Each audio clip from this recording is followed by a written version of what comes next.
कि एक तो मल्टीपल पर्सनालिटीज ये क्या होते हैं इसके बारे में बताएं और ये डे क्यों मनाया जाता है।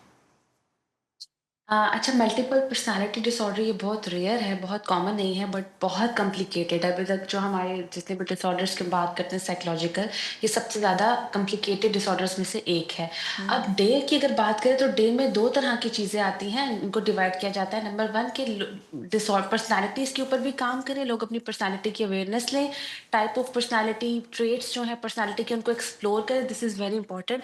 एंड सेकेंडली फिर मल्टीपल पर्सनालिटी जो ये डिसऑर्डर की फॉर्म में है, इसकी अवेयरनेस क्रिएट करना, इसकी अवेयरनेस जो है एक्सप्लोर करना। अच्छा, ये why this disorders is very कितने टाइप के इंपॉर्टेंट। होते हैं? मल्टीपल डिसऑर्डर के अंदर फिर डिफरेंट जो है कैटेगरीज आ जाती हैं, टाइप्स आ जाती हैं, जैसे अमनीशिया आ गया, डीपर्सनलाइजेशन आ गया, इस तरह की टाइप्स हैं। इनको मैं बहुत ईजी वर्ड्स में जरूर एक्सप्लेन करूंगी आगे, क्योंकि जितना इनको डिफिकल्ट करेंगे लोगों के लिए समझना उतना मुश्किल हो अच्छा, ये जाएगा। नार्सिसिस्ट होते हैं, ये भी क्या यही इसी का ही कोई हिस्सा है?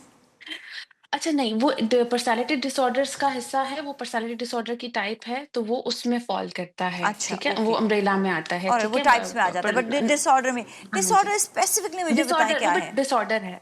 वो पर्सनैलिटी डिसऑर्डर की ही टाइप है, लेकिन वो उसमें भी डिसऑर्डर ही है। नार्सिसिस्टिक पर्सनैलिटी डिसऑर्डर, इस तरह से बहुत सारे और पर्सनैलिटी डिसऑर्डर्स हैं, उनमें आता है। अब मल्टीपल पर्सनैलिटी क्या है? उसमें एक ही इंसान की डिफरेंट 1 से 2 से ज़्यादा पर्सनैलिटीज़ का होना, राइट? अब उसमें ये कि कुछ लोगों को अपनी 2 पर्सनैलिटीज़ इतनी डिफरेंट वो अपनी दिखाते हैं या महसूस करते हैं कि वो दोनों को ही डिफरेंट लेते हैं। मतलब उनको पहली पर्सनैलिटी का पता ही नहीं होता।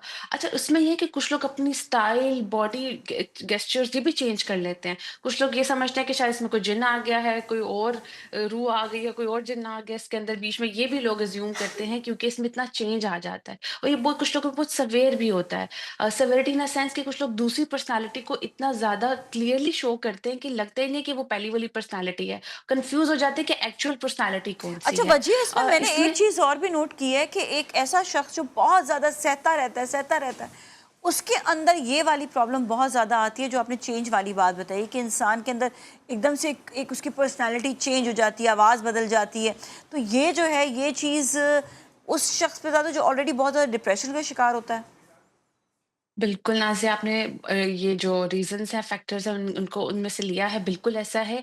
ट्रॉमा, ये मल्टीपल पर्सनैलिटी डिसऑर्डर होता है जिनको बड़े स्ट्रॉन्ग चाइल्डहुड ट्रॉमास रहे हों, अब्यूज़ की बहुत स्ट्रॉन्ग हिस्ट्री रही हो, जिन्होंने घर में बहुत सारे कॉन्फ्लिक्ट, स्ट्रॉन्ग सेवियर कॉन्फ्लिक्ट्स देखे हों, जिनकी पर्सनैलिटी बहुत ज़्यादा ओवर सेंसिटिव रही हो, जिन्हें कॉन्फ्लिक्ट हैंडलिंग सिखाई ना गई और बस दबाया गया हो, डिप्रेशन में रहे हों, इस तरह की पर्सनैलिटीज़ जो हैं, वो ज़्यादा इसमें फ़ॉल करती हैं। अच्छा, ये और बताइएगा हाउ अगेन टू ये fix that?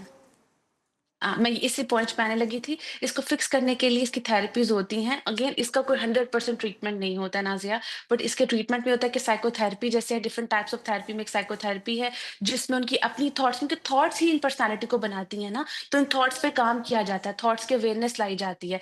Number 2 EMDR therapy होती है, जिसमें ट्रॉमा को हील करना सिखाया जाता है, ट्रॉमा हील किया जाता है, जो अब्यूज़ है उसको हील किया जाता है।